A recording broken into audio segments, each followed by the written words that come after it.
Okay, two last things I wanted to show you, which are now moving outside the realm of interpersonal computing, but show off some of the fun features of our machine.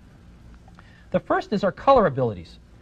These are two color images, full 32-bit, and you'll notice that I'm actually moving them around real time. For those of you that have ever tried to do this on a PC or a Macintosh, you know how remarkable this is. As an example, on a Macintosh, you would not be moving the images around real time, but rather just outlines of the windows.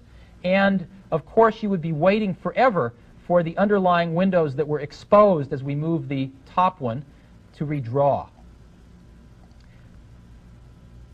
So you can both look at the quality of these images, but also how fluidly we can work with them.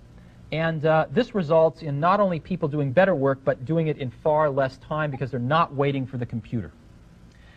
And the last thing I wanted to show you was an application we wrote for our introduction, which is a very simple application that just illustrates some of the things that we've built into our system at the most fundamental level of the software, so that as people write application software, people like Adobe, like Quark, etc., they don't have to spend 6 to 12 months creating these capabilities as they do on every other computer. They can get on with making the application a breakthrough.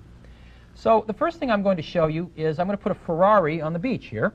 And it puts it on the beach like most computers can, with a big black box around it, except that the next computer saves what we call transparency information and allows us to actually see through the places in this black box that are not really part of the car or are transparent or partially opaque. So now we can move the car around. You can even see a little bit through the windshield of the car there. We can see the top of the mountain, as you can see. And let's go get Donald Duck here. We can go take the black box off of Donald, and you'll see that Donald has a shadow under his feet. We can see that on the water. We can even see it up in the clouds here, and it's very realistic. We can move Donald down here. And matter of fact, we can even put Donald behind the Ferrari, and now you'll see Donald poking through above and through the windshield or side windows of the Ferrari. This gives you an example of the capabilities just built right into the next system software. Let me show you a few more. Let me get rid of the background here, and I'll show you how we select colors.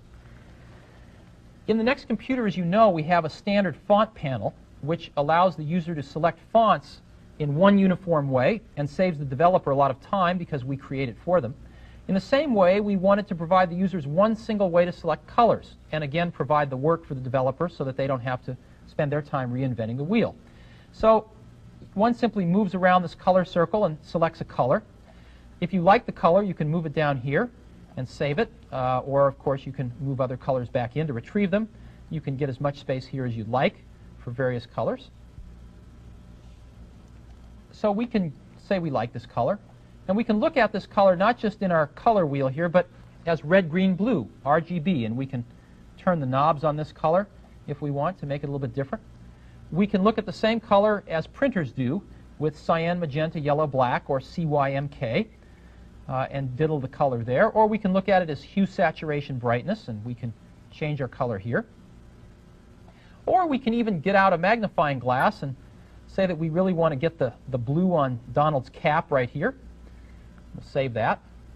And this is how we can pick colors in a variety of ways. Well, what I'm going to do is go back here to the background, and why don't we pick this blue and make the background maybe that color blue, and pick Donald right here, and let's do some airbrushing. Let's go ahead and pick an airbrush and say that we're going to airbrush just behind Donald.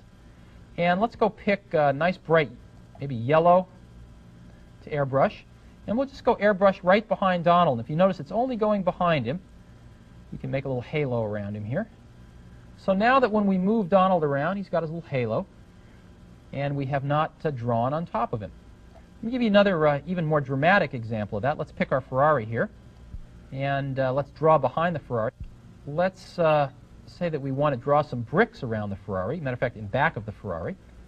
And now we can simply draw bricks, and if you'll notice, they only go behind the Ferrari. They don't go on the Ferrari. So these are two pretty dramatic examples of how the software built into every Next computer can dramatically save developers time.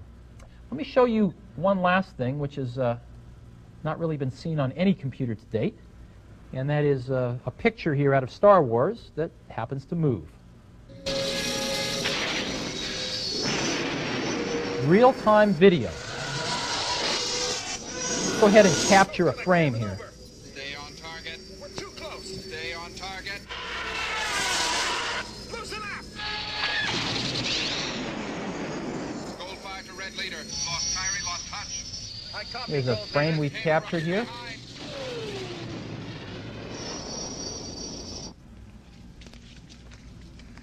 We can even take Donald if we want to.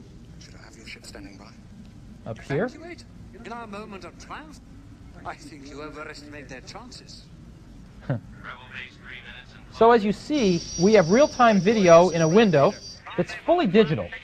We don't even have to have it be the top window, unlike most other systems on the market that offer video. And video is in a window just like any other window. We can grab frames, move these things around real time, etc., etc. And we think that there's really no other system on the market that lets you do all of these things. I've been doing this demonstration on our Next Dimension color product, our state-of-the-art, leading-edge color product that cost a little over $15,000. However, everything you've seen here today, with two exceptions, runs identically well on our $7,995 NextStation color product. Same speed, everything. And the two exceptions are only that on NextStation color, the windows are 16-bit color instead of 32-bit color. And what that means is that to the most discerning expert, they can tell a little bit of difference. But for 99% of us, we'll never see the difference. And you don't get the video on NextStation color. But other than that, they're identical. The windows move around at the same speed. Performance is the same. So our software runs across all of our platforms, from $49.95 NextStations all the way up through Next Dimensions. And our two color systems, again, are virtually identical. Hope this gives you some insight into what we can do. And as each month passes, we get more and more third-party applications that really take color where color has never been before on a desktop platform.